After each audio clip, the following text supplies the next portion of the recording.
Hi, everyone. I'm Beth Rebay, and I'm the Director of Repair, and I'm so deeply grateful to welcome our audience and our really incredible group of speakers to In God's Name, a conversation about white nationalism and faith. I think this conversation is urgent, and I'm really glad that we're having it. I'd like to begin with a brief land acknowledgement. Repair acknowledges the Gabrielina Tongva peoples as the traditional land caretakers of Tobangar, the Los Angeles Basin and South Channel Islands. And we are grateful to have the opportunity to work for the Tarahatom, the indigenous peoples in this place.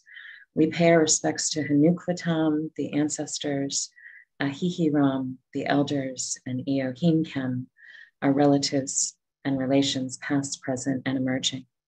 Closed captioning is available for this event. You are welcome to turn that on at the bottom if it's convenient for you. The instructions were also in your registration confirmation, but at the bottom of your Zoom screen, you'll see a button for closed caption. The little caret menu to the right of that allows you to hit show subtitle if you would like subtitles.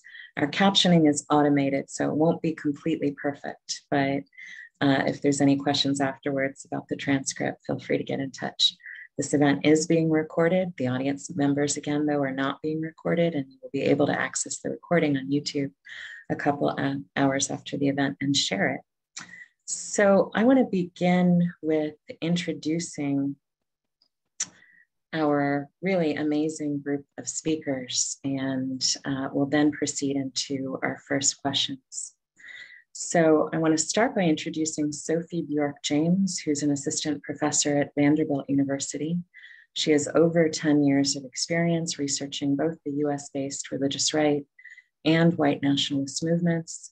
And she's the author of The Divine Institution, White Evangelicalism's Politics of the Family, which was just published this year. And she's also the co-editor of Beyond Populism, Angry Politics and the Twilight of Neoliberalism, published last year.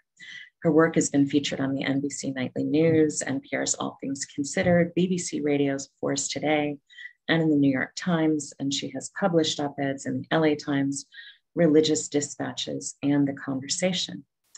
Next up is Umar Hakim Dey, a native of Compton, California, where he serves as the consulting director of the Intellect, Love, Mercy Foundation. And after 10 years with ILM, Umar has shifted his focus to become an entrepreneur, where he combines both business and community service work, meaning social entrepreneurship. He's responsible for facilitating ILM Foundation's programming and its socialpreneurial vision for social change, where change means, sorry folks, my screen just flipped, where change means providing an intuitive educational experience that empowers local Angelenos. Umar draws on the key principle of situational leadership to coordinate ILM's programming, which include Humanitarian Day, Go Beyond the Game, and Seed. Umar says, we organize these heterogenic components for developing future leaders.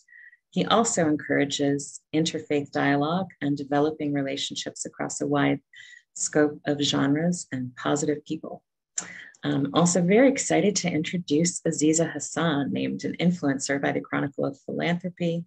She is the executive director of NewGround, the Muslim-Jewish Partnership for Change, which I have to note is an organization that's just full of like one amazing person after another. I'm continually delighted whenever I get to work with any of their staff, including Aziza, of course. She has extensive experience in program management and coalition building, is an experienced mediator and conflict transformation practitioner, and has co-facilitated with multiple groups. Her work has been featured on OZ, Yahoo News, MSN, Public Radio Speaking of Faith with Krista Tippett, the United States Institute for Peace, Arabic Radio and Television, and the Los Angeles Times. Her 2 years of AmeriCorps service gave her hands-on experience in community organizing and group problem solving, and she earned the President's Volunteer Service Award in 2006 under President Bush, and then served on President Obama's Advisory Council on Faith-Based and Neighborhood Partnerships from 2015 to 2016, and the Executive Service Corps recognized her with the Megan G. Cooper Leadership Award in 2017. Aziza currently serves on Los Angeles Mayor Eric Garcetti's Interfaith Advisory Council and is a volunteer mediator with the LA City Attorney's Office. And last but not least, I'm really glad to introduce Dov Kent, who is an incredible powerhouse. We're really excited to have her with us today. She has 2 decades of experience in grassroots organizing, political education, and movement building, and currently serves as the Senior Strategy Officer at Bend the Arc, a Jewish Partnership for Justice. She served as the Executive Director of Jews for Racial and Economic Justice for 2011 through 2016, supporting the organization to triple in size and win game-changing legislative victories for police accountability and workers' rights through powerful local coalitions.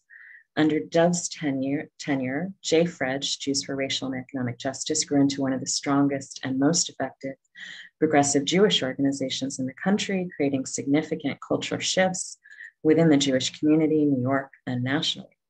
She has been published in What Do We Do Now? Standing Up for Your Values in Trump's America, Towards the Other America, Anti-Racist Resources for White People Taking Action for Black Lives Matter, Understanding Anti-Semitism, An Offering to Our Movement, and in The Guardian, Haaretz, Plus 972 Magazine, and other media outlets. She teaches nationally and is the co-founder of Tzedek Lab, a national network of Jewish political education trainers, organizers, and spiritual leaders established to build collective competency to politicize, transform, and inspire the Jewish community into collective action against racism, anti-Semitism, and white supremacy. She lives in Durham, North Carolina, and serves on the boards of Carolina Jews for Justice, Durham for All, and Jews Against White Nationalism. So again, I'm really just delighted to welcome this a very distinguished and knowledgeable group. And what I'd like to do is invite our speakers in turns to just take a few minutes to each share a little bit about what's on your mind related to our topic. So we'll pose some very specific questions soon, but I'd like to invite everybody to just share some opening remarks. And so we'll go alphabetically. So let's go ahead and start with Sophie. Okay, thank you. And thank you, what a great introduction and an esteemed panel indeed. I'm just really feel privileged to be part of this conversation with you all. As Beth mentioned, I have studied the online white nationalist movement for over a decade, and I spent several years documenting the relationship between white evangelical racial politics and sexual politics. And so I'm gonna give just a really brief kind of history of how I understand the relationship between white nationalism and Christian nationalism. So importantly, historically, these two were combined. So Carol Anderson has described in her book, White Rage, the history of like white opposition to racial progress. And so ever since the abolition of slavery, an organized white opposition has been mobilizing to oppose every expansion of multiracial democracy. And importantly, the KKK did not understand whiteness and Christianity as separate. They were a Protestant Christian organization. So they were opposed to Catholicism, they were anti-Semitic, and they really saw whiteness and Christianity as combined. So this really started to split in the 1970s when Kathleen Belew's work, historical work, traces that a number of returning veterans from the Vietnam War came back and helped to create this white power movement that was kind of combining the history of anti-Black racism in the United States with like European anti-Semitism. So there was, on the one hand, in the 1970s, this kind of new formation of a racist movement, an organized white nationalist, white supremacist movement. At the same time that there emerges this new Christian right, which was almost entirely white, but defined itself as a Christian movement and not a racial movement. So importantly, those, again, the type of Christianity that they were mobilizing to defend emerges from the history of white supremacy in the United States and helps to obscure the reality of racial inequality and perpetuate racial inequality. But importantly, there emerge these two very separate movements with similar overlaps in some ways, but different actors, different priorities, different tactics, largely. And one of the things that kept them separate, actually until Donald Trump, was very different ideas about Jews and Israel in particular. So many Christian nationalists are also Christian Zionists who believe that the state of Israel needs to be a Jewish homeland and it needs to be supported at all costs. And for white nationalists, anti-Semitism is at the heart of white nationalism. And so for decades, like Christian nationalists and white nationalists could never converge around similar, at least electoral issues and politicians, because of very different views on Israel and Jews and anti-Semitism. Those came together under Donald Trump. Both of those movements, for the first time in decades, really started to support the same candidate. And I think that what we're seeing is kind of more of a blurring between these two movements, and really an attempt by more overt white nationalists to encourage white evangelicals and Christian nationalists to develop more of an explicitly racist position. So in kind of closing, I'm going to talk about three different issues that I think are potentially bringing these two movements closer together. One is that they share a commitment to male supremacy, and changes especially in the post-Me Too era, when gender politics are and opposition to male supremacy has been increasing. There is increasing potential to use male supremacist ideas to try to radicalize more people into, and especially within the religious right, into a more explicitly white supremacist framework. Another example comes from opposition to LGBTQ rights. One of the best examples of this is that in 2016, one of the newsletters of the KKK, one of the most prominent ones, published an endorsement of Donald Trump. And the front page article from that newspaper, it didn't talk about race, it didn't talk about immigration, it talked about in negative terms, the fact that Obama lit up the White House in the colors of the rainbow, representing LGBTQ rights, and saying that that's an atrocity. So there's a very clear shared opposition to sexual diversity and the rights of sexual minorities amongst these two movements, and that provides potential coalitionary space for them. And then the other is that as the United States becomes both more secular and more racially diverse, both of these movements, especially for white Christian nationalists, are really fearing a decline in their own cultural and political power, and that is leading to an increase in anti-democratic values and support of anti-democratic values, which is a real win for white nationalists who have wanted to target democracy and democratic values for decades. And I think that is something that we're going to see increasing as we move forward, and should be a concern for all of us. So I'm going to end there and pass the mic. Thank you, Sophie. That's a terrific introduction. And I next want to invite Umar to share a little bit with us. Opening thoughts. Everything she said. That was really good, Sophie. My name is Umar Hakim, Consulting Director for Intellect, Love, and Mercy Foundation.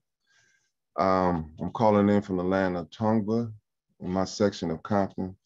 When my land acknowledgement in understanding and fighting for rights, I must acknowledge the indigenous First Nation tribes and people of the United States, or the name or the names that was called before we know them as Chicago, New York, and Florida, and San Francisco. So I acknowledge the people who are living here, what they prayed for, and I feel that our work it can be an answer to their prayers.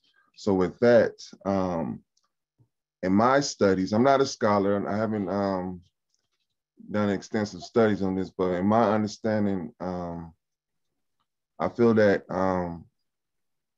Christianity was its true identity was hijacked a long time ago, especially when the Roman Church, and by instituting all the statues. When I was a young boy, at my foster mom's house was my Aunt Lena, and I slept with her when I spent the night. And on her wall was this pendant, and it had this white, this Caucasian man with a long white beard, and his feet was standing on the world, and there was a banner that wrapped the world, said, "The world is mine." And I used to ask her about that, and she really couldn't explain it. She used to say, "That's God." And I'm like, it didn't match up. So when I became Muslim in 1998 and listening to hip hop, my studies increased, and I learned the origin that Muslims, Jews, and Christians share, and it's a common narrative, being that these stories trace back to the African continent. And so I could see why the Crusades would further the Roman the Roman thought to institute it's basically a white religion. Fast forward to the United States with the Ku Klux Klan, there's no reason for anyone to practice a religion if you believe in God, to say that it's only for one people. Being that we are the earthly sons and daughters of Adam and Eve, and it's a collective of 12 tribes, how can one group hold God's narrative just to themselves and ostracize a whole group of people? So with that, in this conversation, I hope we could shed more light on separate to separate the nationalism for the good Orthodox Christianity, practice of Christianity. And it's just like when I say, well, in my community, how I have to always speak up and say, that's not how I practice Islam. We do not oppress women. We do not marginalize people. So I'm saying, so I could understand the parallels in separating the two. So hopefully this conversation that we have today will give a clear distinction of what belongs and what do not belong. And hopefully we could shed light on some truth. Thank you for those thoughts, Umar. And I next want to invite Aziza to share a little bit with us. Thank you, Beth. Thank you for the opportunity to be here and to also come to you from Tongva land. I am grateful to be in such incredible company, from Sophie to Umar to Dove, and Beth, for you to convene the conversation, because to me that's the heart of where we are. It's what does it mean for us to convene real conversations where we're not just talking at, but truly wrestling with and trying to figure out a way through together. I am first and foremost a Muslim mother. I have two incredible children, and I'm also a child of mixed family. And I mean that in like every possible sense. And my cousins, who I'm very close to, are married to African Americans, Latinos, like white, Arab, you name it.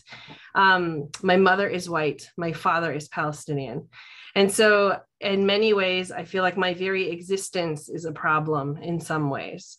The mixing, the feeling of belonging has always been something that I've struggled with, but something that is also an inherent part of who I am. And so the reason why I mention all these specific things is, so I I'm a Muslim. I try to make sure that I'm identifying and connecting to my Christian mother and all these different pieces. And belonging is definitely something that I've personally struggled with. But there's a nexus, and Sophie kind of leaned into this a little bit, and I'd like to lean in a little bit more. But when we're talking about, there's a huge rise right now in anti-Semitism for a number of reasons, but it's really also at the heart of some of the, like, I think you said it was under white nationalism, right? And Eric Ward, who has done a lot of thinking in this specific subject area, has a piece that is a little bit dense, and I still encourage everyone here to read. He said it's called "Skin in the Game: How Anti-Semitism Animates White Nationalism." And the reason why I'm telling you to please take a look at this and read it is it's not just like one issue. It's not just anti-Semitism. It connects to anti-Blackness. It connects to other things, right? It's other that it becomes the nexus and the problem. And so I found myself curious about these things because we see anti-Semitism rising. We see the numbers on Islamophobia continuing to be at their highest since 9/11, and we're 20 years out. We see all of these anti-Asian, like there's so many other layers of the why, I get that, and they are still rising. And we must rise as well to figure out what our contribution is going to be to make a difference.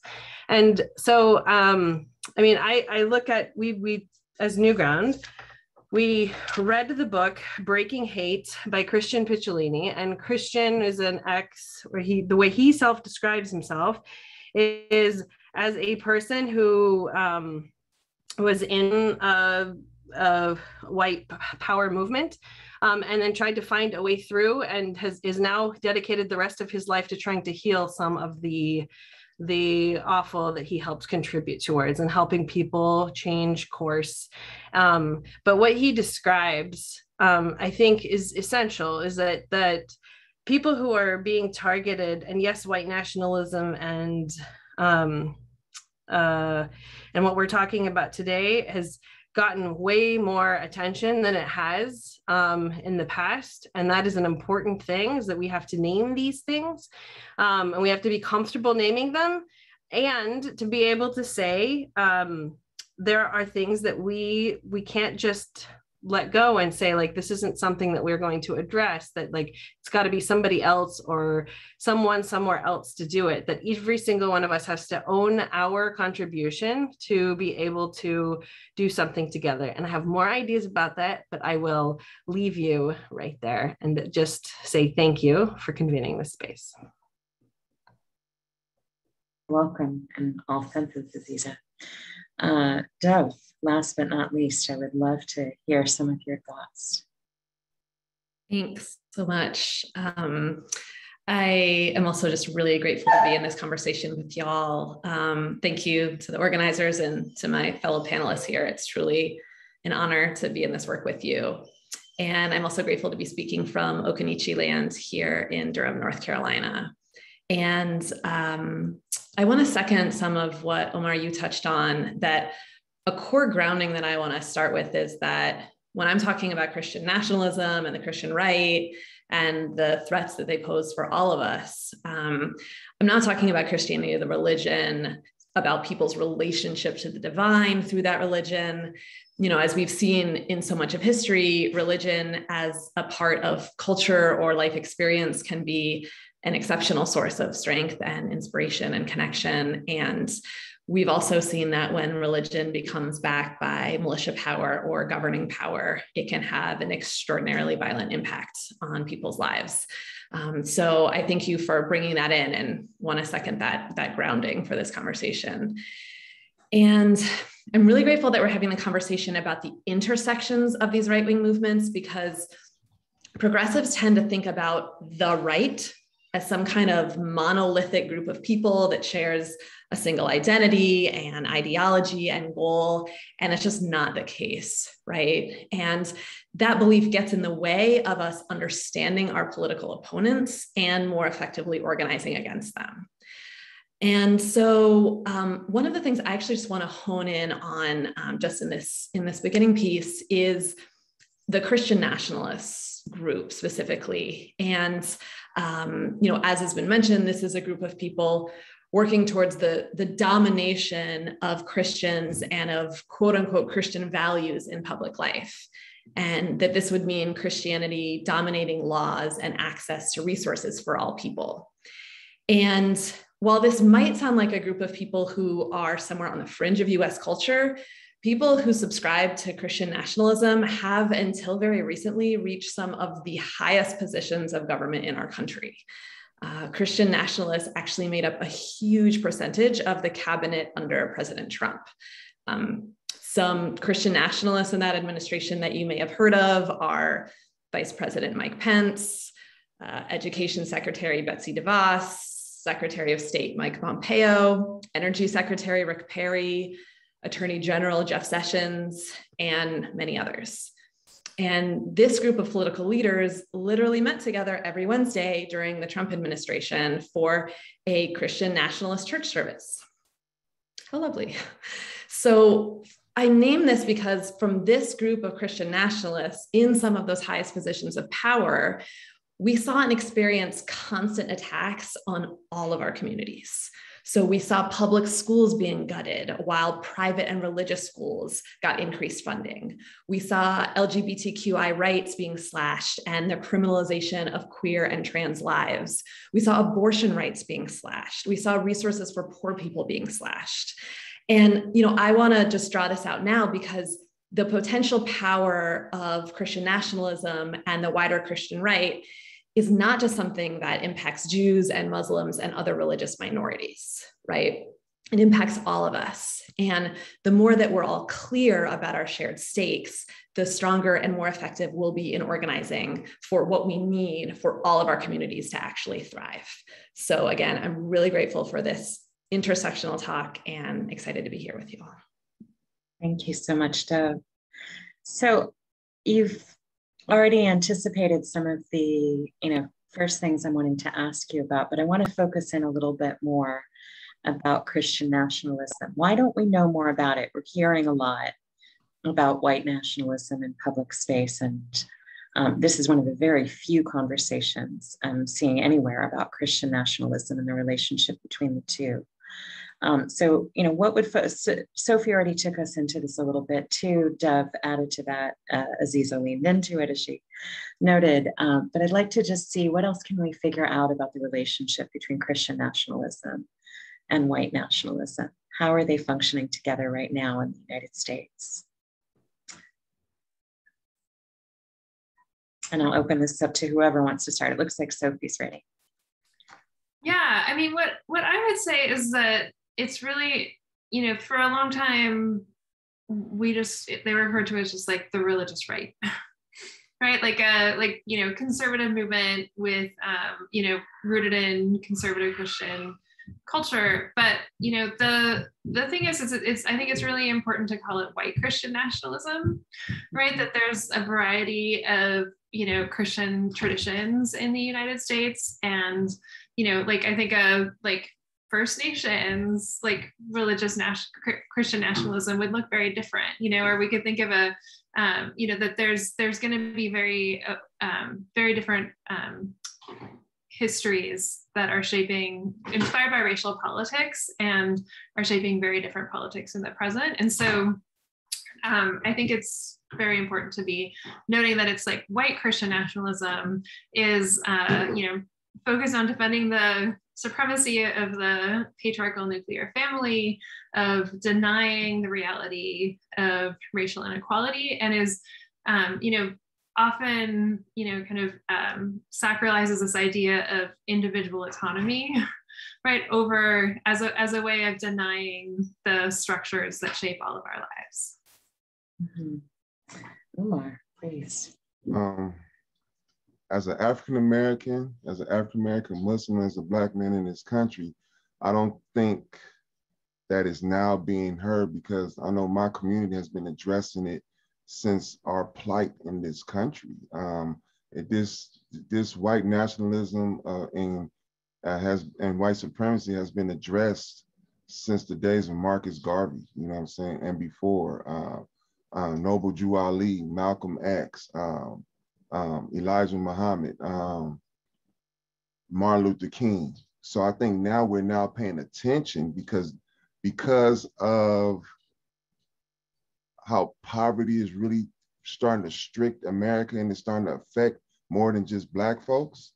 People are really starting to analyze their rights and starting to speak up. What about us? Because now you got the 99, you got the 1%, and now everybody, all of us, white, Black, Puerto Rican, are starting to be combined into this 1%. So now everybody's trying to fight to see who could stay on top of each other. You know what I'm saying? So right, I just think now we're starting to pay attention to it and it's always existed in this country. You could just look at how Charles Drew was denied medical help from his own invention. You know what I'm saying? So it's to me, in my opinion, it is people are just now paying attention because it's starting to affect them and their families and their economy to sustain themselves. Thank you, Umar. Dev and Aziza, want to chime in on this one at all, or should we move to the next question? I'd love to hear if you have thoughts. I mean, I just briefly, I agree, Elmar, like it's been a struggle for a very long time, and a lot of people have really paid a lot of a price in a lot of different difficult, awful ways. I would say that there's also been an attention, our attention's been grabbed because there have been such awful things that have happened. Like you've had Sikh Gurdwaras literally shot through, like people dying and having to scrub the blood off of their loved ones out of the carpet. And still, even after that, like if you look at that, like Valerie Carr writes about it so painfully in her book. You know, she had to fight for even attention that people would even see that people had died at the Gurdwara, right? Like there's so many layers to this. It's never just clean cut with the awful issue or the awful act that happens. Mm-hmm. And then you've had, a number of other awful things that have happened from New Zealand to Pittsburgh, et cetera. And I understand that these are, there's so many other layers of complication and they're horrific. And I think that these are the things that are really weighing heavy on us to catch our attention. Mm-hmm. Yeah, I think just briefly want to also build on some of Sophie, what you were saying about the Christian right having its roots in white supremacist organizing. And some of the history that I learned was about specifically the desegregation movement and maintaining white-only private schools in the face of the desegregation of public schools, and how the solution that some white people came up with was to form private religious schools, specifically Christian schools, that couldn't be desegregated because they weren't under the state's jurisdiction in the same way. So looking at the ways that the Christian right in the US, as we understand it today, was really formed and mobilized against desegregation that was undergirded by this white supremacist ideology. And so I think that there's, some of what Aziza and Omar, you were speaking about too, there's a way in which Christian supremacy gets woven into this idea of American and who we are as Americans, that then becomes very hard for a lot of audiences to be able to see and to piece out when we're trying to understand where the extremism and the kind of violent extremism comes in, because it's often not, I think, Aziz, as you were just saying, it's often not just episodes of violence, right? That there's a spectrum of ideology that leads from a kind of almost neutral sense of identity all the way to one that would be part of committing violence. That's like a commitment to that identity. And so I think it's like just looking at the spectrum within that and figuring out where the places where we can have interventions. Thank you for that, Dev, and thanks all of you. Umar has an addition. Yeah, the violence of it all, when you think about Rosewood, when you think about Black Wall Street, when you think about the city in Philadelphia that was bombed, a whole city block, these are shameful moments in American history that's been covered up for people not to know. Jane Elliott is a great is a great lecturer that teaches on racism, and these are shameful moments that America does not or did not want people to know. So it's becoming known now because information is so available. Educators are now speaking on this situation. So this is definitely not new. It's just now people are starting to acknowledge, and we have good people who are studying these root causes now. Thank you, Umar. So we know that many white nationalist attacks target faith communities. Most commonly when we hear about it, the attacks are on Muslim, Jewish, sometimes Black Christian places of worship. I'm glad that Aziza brought up Sikh Gurdwaras. I've also encountered instances where the targets were Latinx churches or places, spiritual sites, indigenous spiritual events. Let's think about that a little bit more. What can help us understand why faith communities are the frequent and particular targets of white nationalists? Does Christian nationalism explain that? Is it something else? How do we make sense of it? And I'll open this up again to whoever would like to start us off.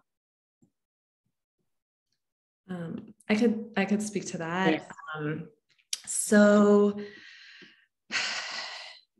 yeah, there's a lot there. I want to again kind of bring in those intersections and overlaps between white nationalism and Christian nationalism, particularly in the political production of white Christian identity. And there's an idea that has been gaining popularity, especially in recent years, that white Christians are currently under global threat and need to be protected. And this is a very compelling story for people who are feeling any kind of loss of power or threat of loss of power, whether it be political, cultural, economic, et cetera. And specifically, this has found its way to millions of people through a conspiracy theory known as the Great Replacement Theory. Mm-hmm. And the Great Replacement Theory says that white identity, quote unquote, in the United States and in Europe is being erased through a great replacement of people from other backgrounds and other cultures. And white nationalists blame this on the Jews. They say that the Jews are actively manufacturing the migration of people of color to majority white countries to break down the societal fabric of white Christian society. So we saw this at the Charlottesville March with the mob yelling, "Jews will not replace us." And we saw this at the shooting of the Tree of Life Synagogue in Pittsburgh. And I'll say more about that in a minute, but it really is just taking a centuries-old anti-Semitic idea that Jews are secretly pulling the levers of society and are secretly behind people suffering. And it's just updated it to give an explanation for what we're really seeing as the current migrant crisis, and specifically climate migrant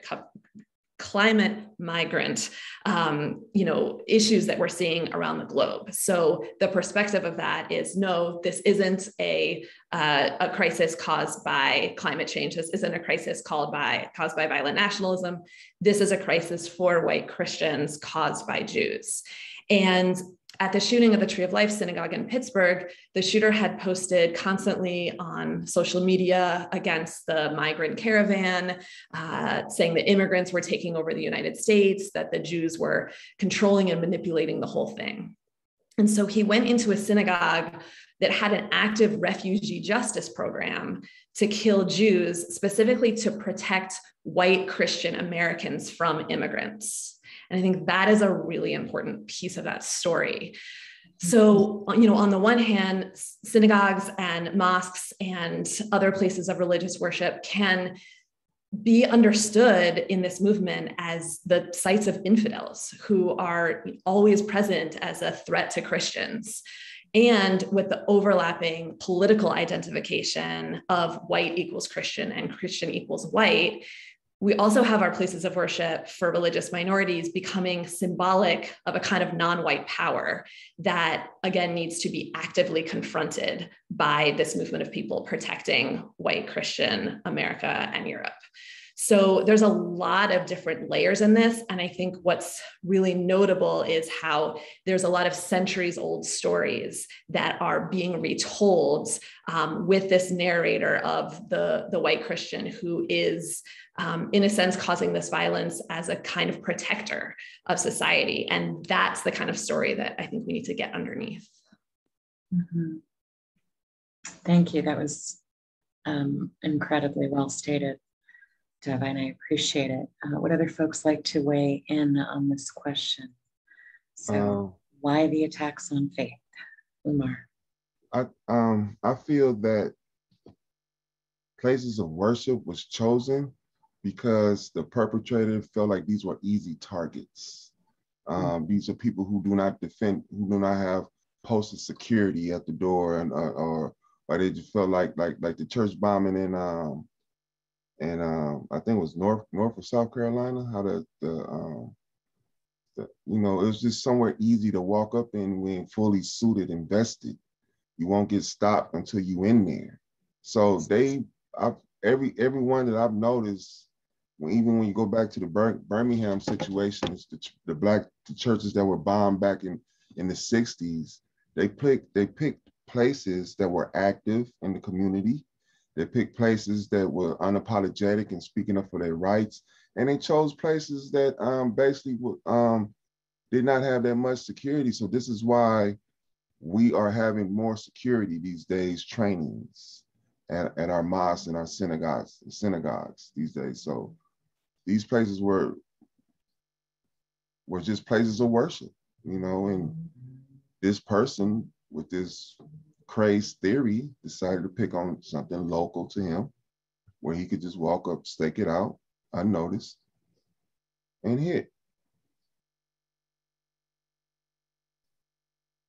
Thank you, Umar. Aziza and Sophie, is there anything you want to add to this question? How do we understand the basis for the attack on faith spaces particularly? I really feel like Dev and Umar covered what I was going to say. They said it eloquently. Thank you. Great teacher. Yeah, was really important what you both said. I mean, the one thing that I'll add is from, my research on like white evangelical spaces, and like the thing about this particular form of kind of charismatic evangelicalism is that it's really sees like they tend to really see everything as good or evil. Like the world is divided into good or evil, and the only people that can be good are Christians, right? And like a particular and conservative Christians. So even, right, we can remember back to like Obama became, and like Jeremiah Wright became like the bad Christians, right? Because they were for social justice and like liberation theology. But I remember like one particular instance in, so I'm an ethnographer, and so to do my research, I go and spend time where people spend their time. And so I went to a lot of church services and meetings, and I remember going to one meeting where it was a missionary was talking to a youth. There's like hundreds of young evangelicals, and told the story about being the first non-Buddhist invited to this monastery in Bhutan, and basically told the story how they were invited in, and they were like, they described it's like this, these Bhutanese monasteries are incredibly gorgeous and they're hundreds of years old, but this evangelical missionary described it as a space of complete darkness, full of Satan. And then how basically the monastery had caught fire after like they left, and like basically they were like, yeah, that was us. We prayed for it to burn down, basically. And everyone cheered, because in this very black and white view of the world, right, it's like the only good people and are Christians. And so it becomes a way that every other religion is bad, right? And so and it becomes an easier way for conservative evangelicals to express racism by saying like, oh, well, it's not that we don't like people of color, it's that like Islam is evil, right? And so as a very like Islam as like a very racialized, and it like racialized religion in the US context, right? And so I think that, I think Aziza was it talked about like the spectrum of violence, right?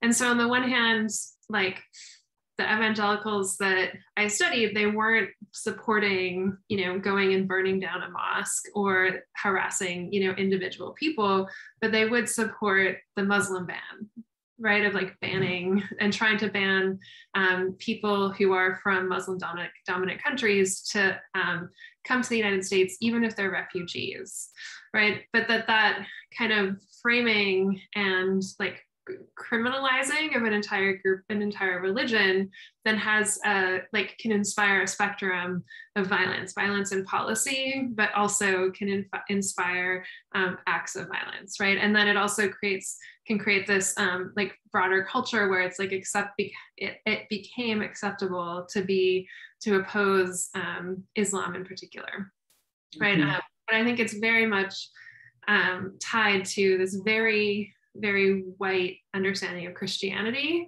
where it's very much rooted in Christian supremacy, right? That there's only one way to be good, and that's the way that we are, and everyone else is bad. Which I don't think you cannot understand with outside of the history of U.S. like colonialism and white supremacy.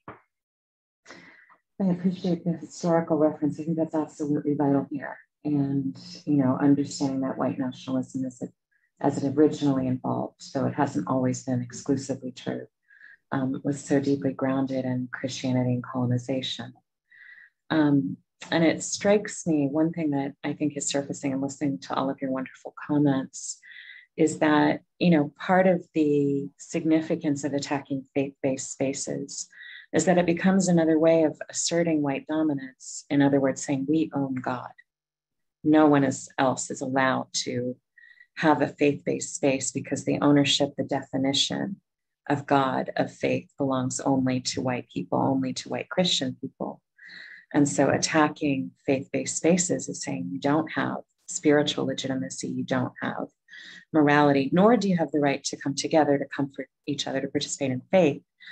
So there's a dual set of like emotional, spiritual, and a triple set of emotional, spiritual, and political consequences to saying like, yes, we are devaluing, we are salting, and the logic of replacement theory, as Dove articulated it, striking back against those who endanger our dominance.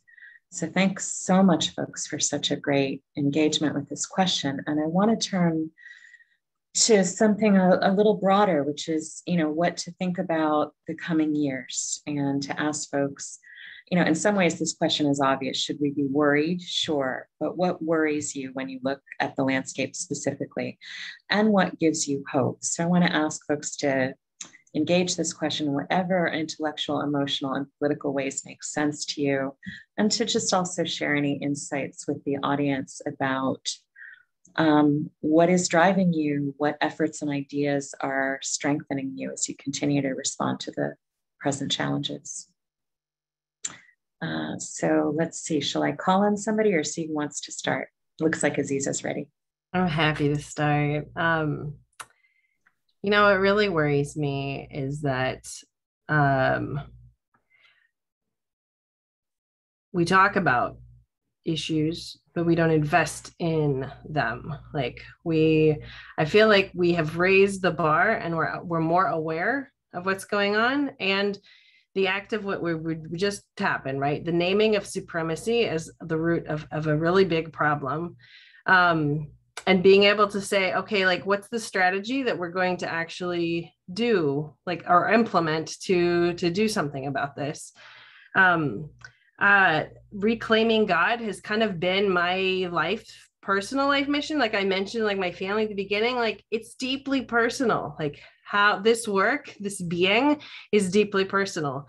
And so I can think of so many others who would also espouse supremacy in so many ways, right? And so if we're going to get under the root of supremacy, then we've got to challenge ourselves. Like, America, yes, is shifting its demographics. We become a minority majority country like right now, and this tension is absolutely natural. And now we've compounded so many other things here, right? And so I guess what I'm most worried about is that when we name, like we say that we're concerned about things like polarization, like supremacy, like these really big things, but then we don't create spaces to be able to address them. And if there's anything that I think that we can absolutely do, it's to truly invest in what does it mean to create intentional space to have better, difficult conversations. Proximity no longer matters, right? I mean, it's important, but if we don't start addressing things head on and naming things, like they continue to grow. And like, I think a strategy really matters here.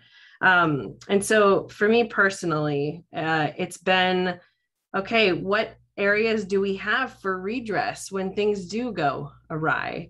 And so like in Los Angeles, as a city, we've actually really invested in things like the Civil and Human Rights Commission that was created primarily part of what we were describing about anti-immigrant sentiment, right? But that eventually also has continued to grow, but that people in Los Angeles know, or at least that there's stronger messaging and places that say, okay, like you have a place to redress some of the issues. LA is for everyone. There's actually literally a campaign that's LA for all. But to be able to actually name some of the problems, and I think sometimes we skip ahead and we don't want to offend or et cetera, and like we actually have to name those things. And the last part I'll say here is, so Valerie Carr also in her book, in a lot of her TED Talks, et cetera, talks about this concept of beloved community.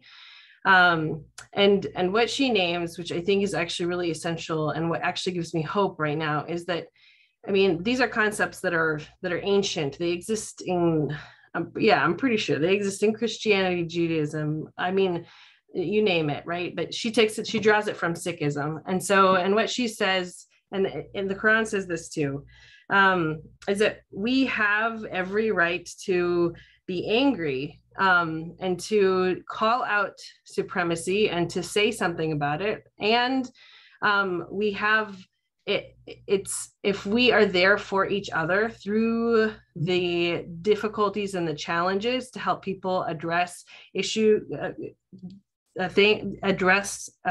around identity, around purpose, around agency, around community, we can actually make a dent. And this is actually what Christian Picciolini argues in his book, Breaking Hate, is that if we as individuals and as society, like we say that we're going to make it a priority, that we're going to go out of our way to be there and to truly engage, we could actually make a dent in some of the issues that we're facing. Because like right now we are a further isolating society where you see more and more like a lot of the recruiters for the, especially specifically for the hate issues that are popping up, they're actually going into these online chat rooms and other places where people are hurting. Like they're literally in pain. They're dealing with either depression or isolation or being fully alone. And they're literally preying on them in this most vulnerable state that they are in.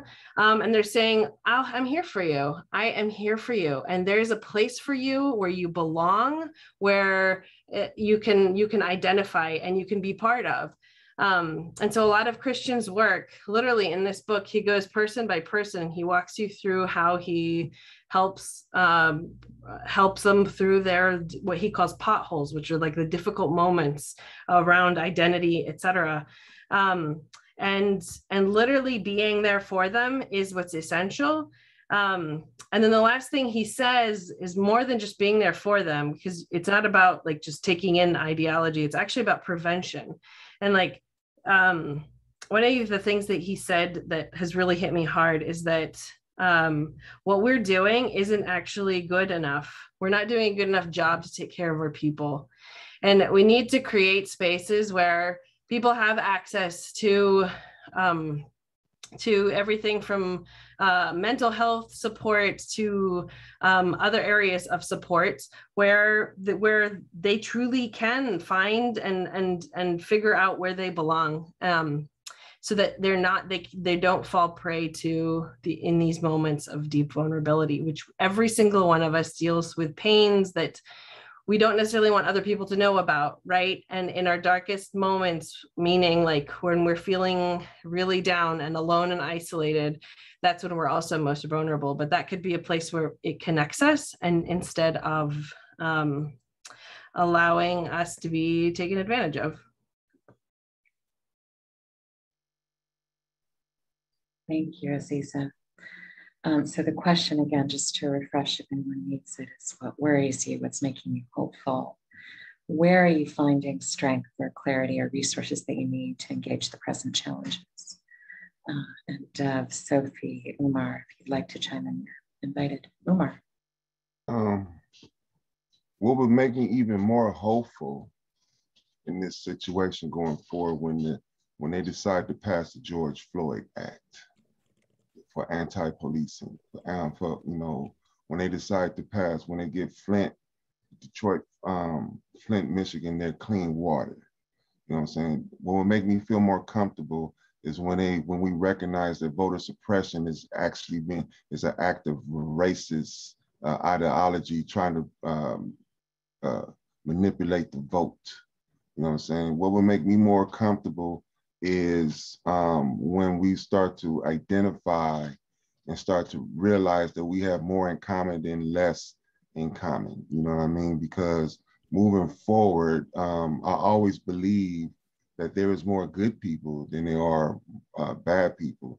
But in today, you're starting to see more good people starting to speak up because they don't want to, especially white folks, they don't want to be labeled with that negative history that's been, that's a part of their plight. You know what I'm saying? And so right now, when we start coming together to fight for more of our rights when it comes to these acts that need to be passed, that's going to set policies to hold people accountable, to hold people accountable for practicing outright evil racism on someone's life.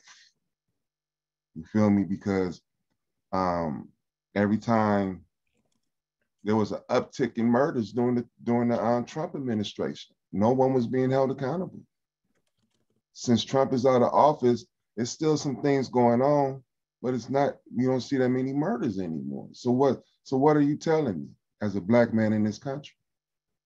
Please pass the George Floyd Act and other acts that's going to create policies that's going to protect our people.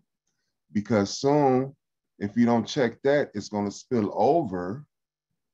It will spill over into gunning down other people. So, I think right now we have the opportunity to call our congressmen and urge them to pay attention to voter suppression and to pass the George Floyd Act, as well as the Hands Up Act, everything that's going to protect us. Thank you for that, Umar. Doug, please. Yeah. So I think some of the things that concern me, in addition to what y'all have been saying, is places in which white supremacists and Christian nationalists and other movements have really taken attack on democracy and eroding what semblance of democracy we have had in this country. And Beth, something that you were saying earlier about that there's a sense of that the attacks on places of worship is a way of communicating we own God. I think that there's also been an extension of that says we own truth. And I think that we're seeing that with the QAnon movement, which is, I joke that it's a greatest hits of anti-Semitism, just like rolled up into a TV ad now. And then the big lie of the stolen election, that there's a way in which there's an idea that kind of comes from this deep white supremacy of we own truth and we know what the truth really is. And so I think that the way that that has eroded democracy over the last few years is something that I feel is a really big threat. But I'm an organizer, so I think it's my responsibility to be hopeful.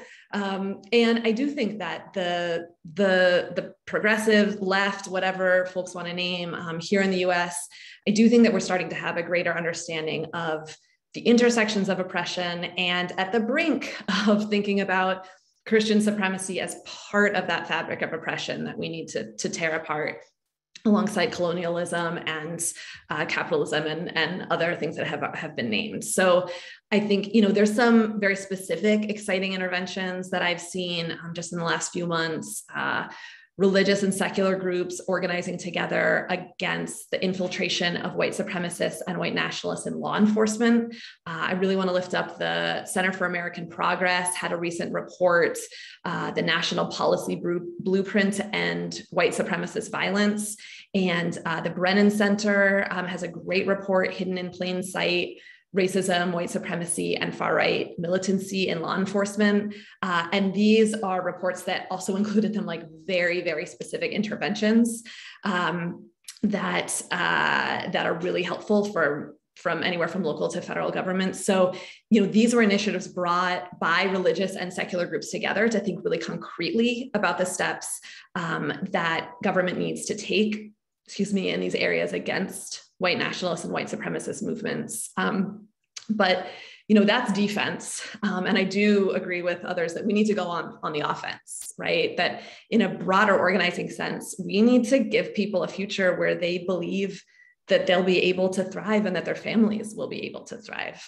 Aziza, what you were saying earlier, that people are vulnerable for all sorts of reasons. And a lot of our organizing, maybe points to the problems, but doesn't always give people a pathway to see a brighter future for themselves and their families. So I do think that that's a place where we need to dig in and not just talk about the problems, but really work on the solutions. And that is a very local campaign. In every place where we are, we can't actually do that through this thing called national organizing. Even though I say that as someone who's currently a national organizer, we can't. It has to be done. National can web together the locals, but progressives, we love to do things nationally. But our opponents are recruiting on the most hyper local level, and that's where we need to be to give people another option. So I feel like anyone listening to this, wherever you live, that is the most important, crucial place to be doing this organizing, wherever that is, because really where people live, neighbor to neighbor, that's the places where we need to be able to inspire hope. And we need to be able to say, there's one future that is being offered to you that doesn't involve people who don't look like you or don't pray like you. And there's another future that we can actually articulate together where we're actually all in it together. And I think that we need to make that really tangible for people.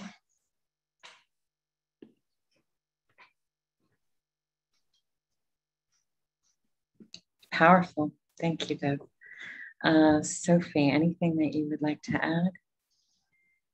Yeah, there's already so much on the table of hopes and fears, both hopes and fears. I guess what I would add is, when I think about the future, I am really concerned about the erosion of democratic values, not only access to voting, as has been observed in policies all over the country and at the federal level, but also some surveys showing that particularly among conservative Republicans, there's an increasing kind of acceptance of authoritarian and anti-democratic values in order to defend their way of life, right? And so I think that demographic change provides a really fantastic boogeyman for particularly white nationalists to try to recruit from, because they can frame white people as potentially like losing everything, right? As opposed to, I feel like there's also this opportunity, though. I think this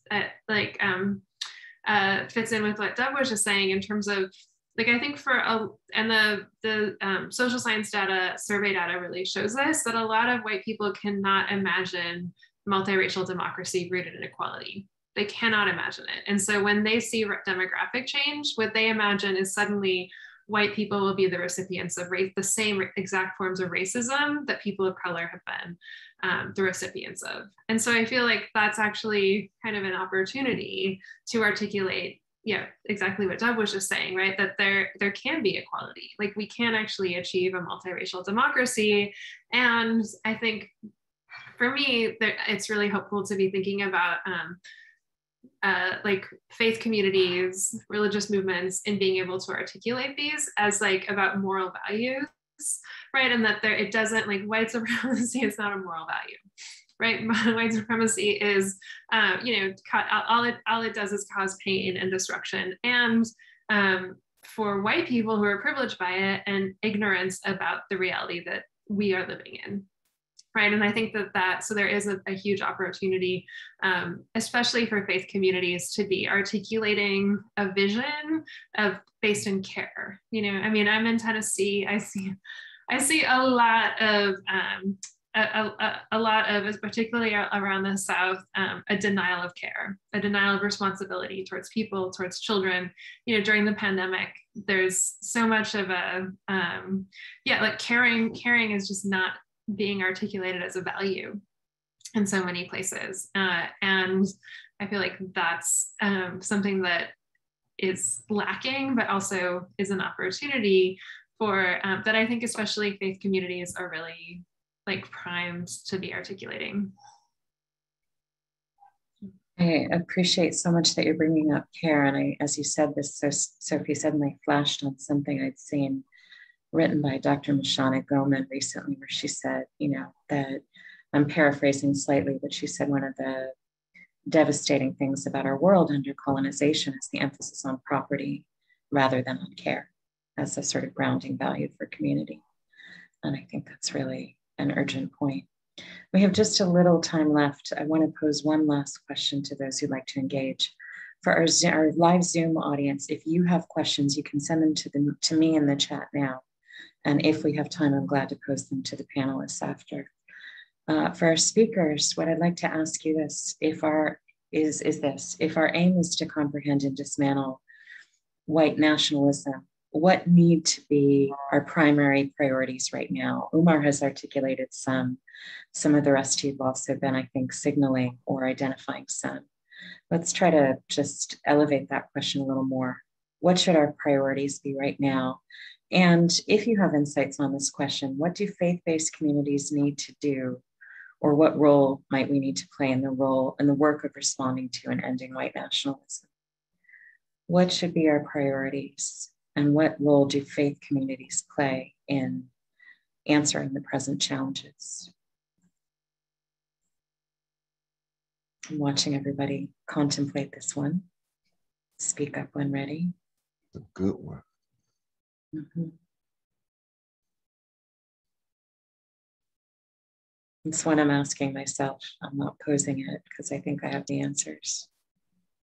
I mean, one thing is that I would say, and I think that I just mentioned this in terms of like articulating a set of values rooted in care, right? And like being very clear that like white supremacy is not a moral value, right? It's about destruction and ignorance and violence. But I also think, I mean, there's a reason why white nationalists target democracy and democratic values. And that's because that's the main, like, framework that's stopping their rise.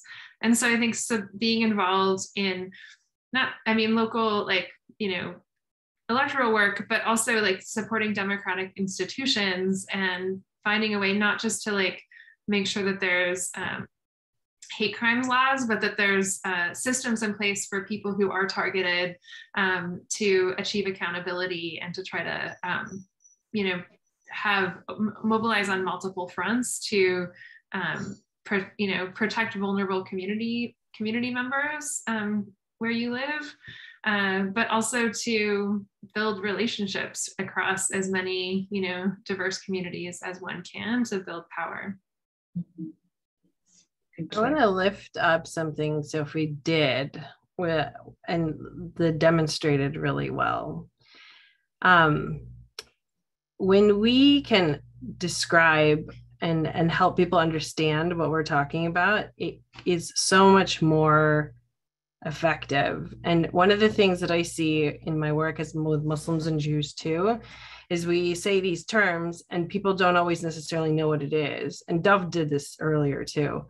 But with Sophie, when you said supremacy and, you know, articulating it, that that's not a value, and you focused on the value of care, there are a couple of things that I think were essential to point out there. Is that when we say, like, yeah, absolutely, like if we're talking about white nationalism, we don't always know what we're talking about. Dove defined it earlier. She said, I'm not talking about Christianity. I'm not talking about this. I'm talking about this specifically. And then also around supremacy, like sometimes we use words and we throw them out, they become labels. And instead of being able to have a conversation, it literally shuts the whole conversation down because we're actually not sure what we're talking about, but we know we're angry. And then it's hard to even have the conversation because we're angry and we're already triggered. And we can avoid the trigger if we would just describe what it is that we're talking about in ways that people can hear it. And that's exactly what I heard from Sophie just now, right? It's like, yeah, like supremacy is not a value. And it's actually in complete contradiction to, you know, the spirit of care, the spirit of Christianity. Like you can argue all sorts of things, but like you unpacked it in such a way that it was so much easier for me to see and to run with. And I feel like if we could just prioritize that, the ability and the willingness for us as we're trying to talk about these really, like, quite frankly, like essential issues that have like are high stakes, we can get so much further. And it actually creates space in the conversation so that we can have more difficult conversations better. Beautiful, thank you. Dev or Umar want to chime in on this? Dev, you want to go? Sure. Yeah, I think I don't have a lot of new to add. I think, you know, what you were just talking about, Aziza, is beautiful. And also echoing Sophie, just communities of care. I think that what we've seen in this pandemic over the last 18 months is that people are a huge percentage of the US is really noting the lack of safety nets that they have, whether that's economic or emotional or spiritual or relational, that there is a kind of isolation that has become really evident, and that isolation that's been mentioned before. And so I do think that this kind of politics of care is one that is really necessary right now. And I'm thinking about movements like the domestic workers movement and others that have really placed care at the center of questions of the economy and questions of democracy and questions of access. And so there's some really beautiful models out there that I think that we can draw from and we can look at to say, well, what if we actually organize ourselves around a politics of care? What would that, how would that change some of these really overall dynamics that we're looking at? And I also think, I just keep reiterating this, just local, that, I think people really saw during the last 18 months, especially, that we might have a network that lives hundreds or thousands of miles away from us. And when there's a real present need in our lives, who are the people around us that we can really turn to? And so I do think that, whether that means, building those new institutions and alternatives in our own communities, whether that means supporting members of our communities to run for local government positions, which there's an exciting move, I think, with the election of Trump. There's a lot of folks who suddenly realized that elections are a really interesting place that we can move our issues, and also that we can have some more access to power than a lot of us have kind of envisioned for our movement. So I think that there's a lot of places where, when we look at all the gaps that have been made evident over this time of COVID, that we can actually see where those needs could be filled, and where there could be really exciting alternatives provided for people, so that there is a sense of hope. There is a sense of, I can see a future that I want to be part of. And it includes my neighbor that doesn't look anything like me. And I feel like if we can articulate that, then we can bring that to scale. And then that's going to be worth bringing. As a community organizer, and Dov, you know this as well, and Aziza and Sophie, we know this quite well. Our job is to agitate and or inspire. Both creates awareness and can create change. So Dov really hit on it. It's especially local. I cannot go into your personal silos and circles of friends and networks, but you can. You can have this difficult, tenacious conversation and call it out in your own circles and let them know, hey, that's anti-Black, that's anti-Semitic, that's not a fair comment. You're using white privilege. And especially our older generations who know the narrative better than who lived in those days of the 60s and the 50s. They wanted to speak the truth then, but was suppressed by their surroundings. But now you have more allies to be unapologetically truthful and calling it out in your own circles. So as Dubs mentioned, and even Dub, you mentioned the replacement theory. There's a book called Uncommon Common Ground by Manuel Pastor and a couple of other authors out of USC. And it spoke on the diversity change that's going to happen that you're seeing now, how more Blacks are becoming more affluent, how more Latinos becoming more affluent, how more age, how this whole spectrum of diversity is rising in the United States. So that would make the white narrative uncomfortable. We need to teach on that. So those who have been practicing good won't feel marginalized. So as others come into power, it is not our job to marginalize other people and create this whole and do the racism and reverse thing. You see what I'm saying? So we need to start having these conversations in our homes, within our own circles, where we have the sole privilege to disrupt those thoughts in our own silos. Wow, that's powerful. There's been a lot of powerful words today. Thank you. One of the audience members is asking if the panelists can say more about recommendations for penetrating entrenched systems of oppression. And I think some of the comments that have just been shared really do speak to that, but invite more reflections, if any. Can you say that question again? That was a big one.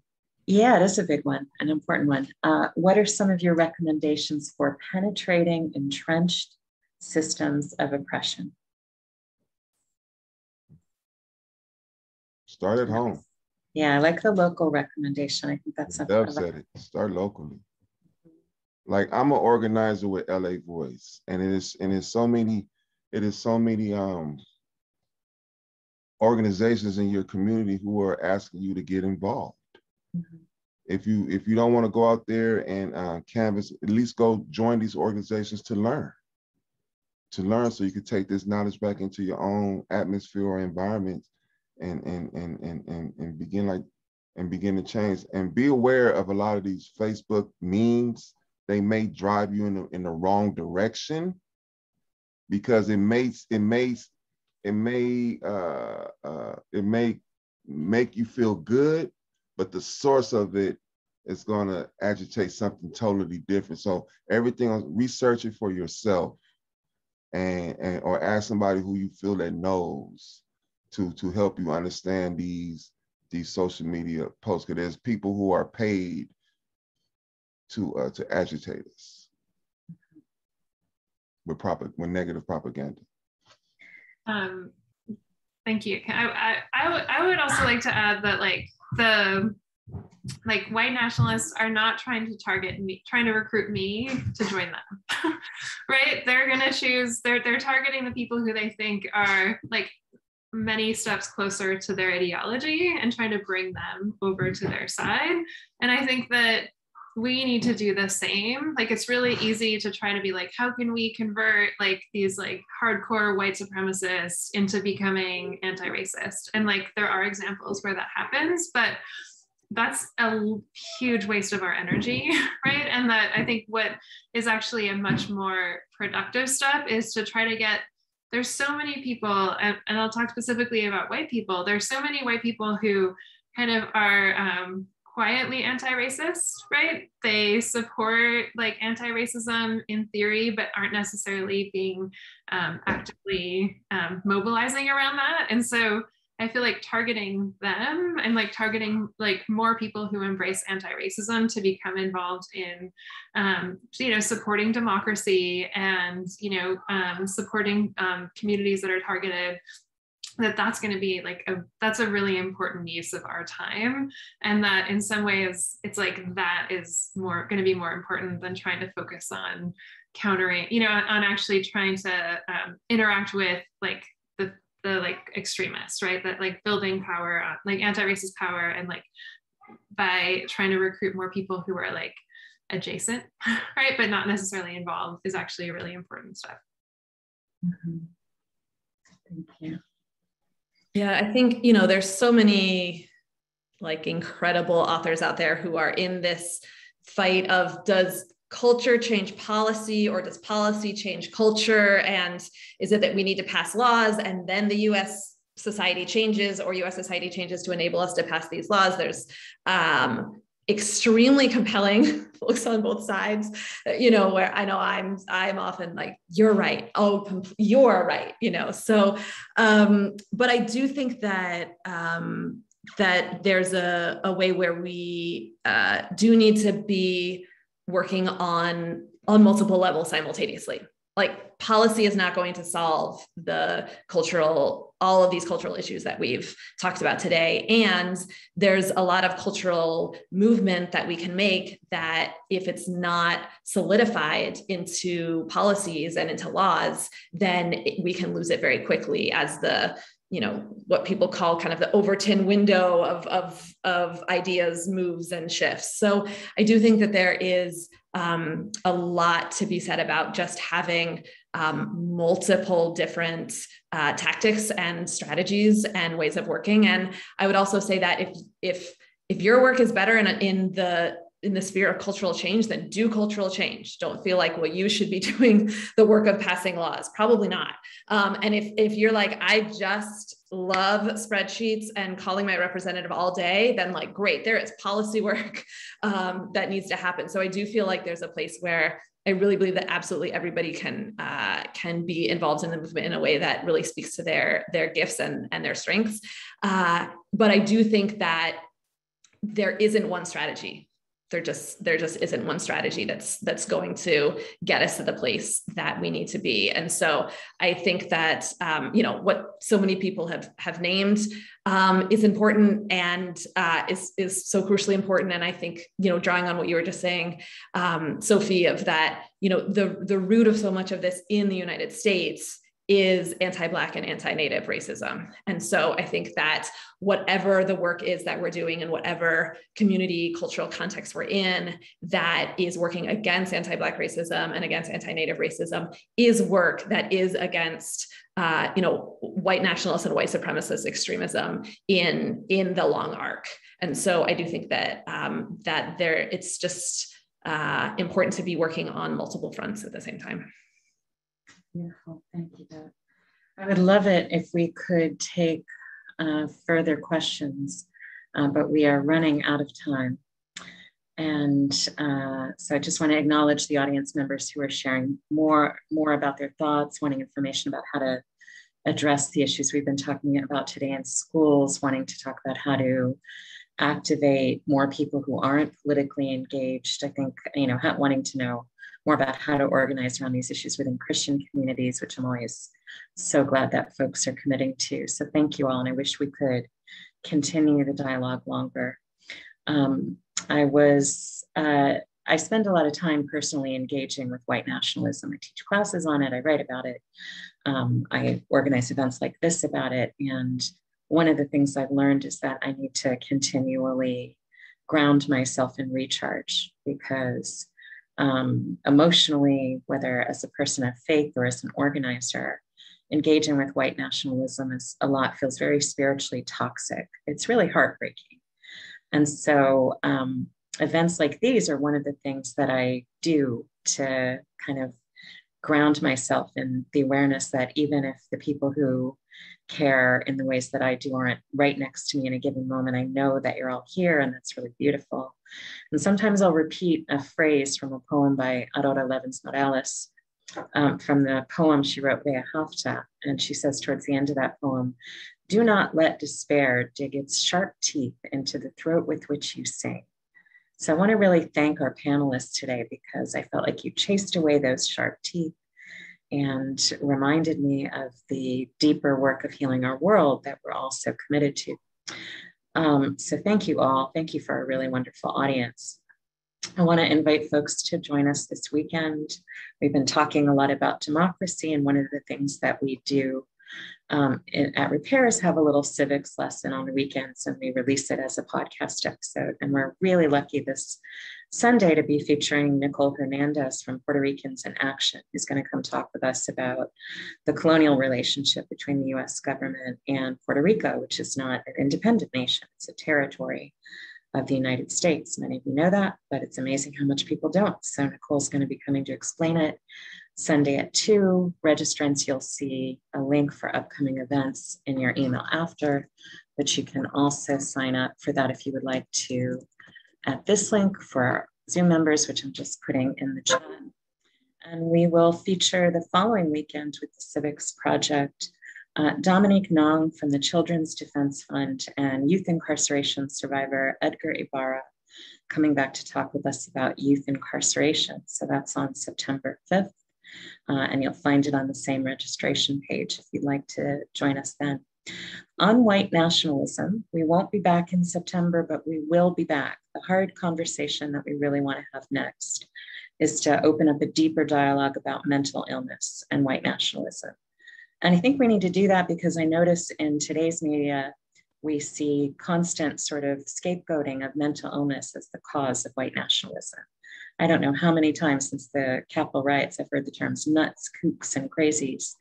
And that has concrete implications for people who have mental disabilities, and also doesn't invite us to take a sort of harder look at the way that normative racism, which is understood in our world as quite sane, is driving mental illness. At the same time, our panelists today highlighted something really urgent, which is the ways in which white nationalists recruit people in emotional distress, prey on trauma. So we're still working on the timing and the slate, but we hope all of you will come back for that conversation. It's one I feel like we've been needing to advance all year. Thank you again to Dove, to Aziza, to Sophie, and Umar. What an amazing group of people. Thank you, audience, for sticking with us for a full hour and a half. We are so grateful to you. All of you will get the recording link. Some folks missed the beginning and so have been asking in the chat. Yes, you will be able to share this video and to watch it again anytime you need to chase off a little despair. So again, thanks so much for everyone for turning out, and take great care of yourselves. Thank you. Thanks, y'all. Thank you.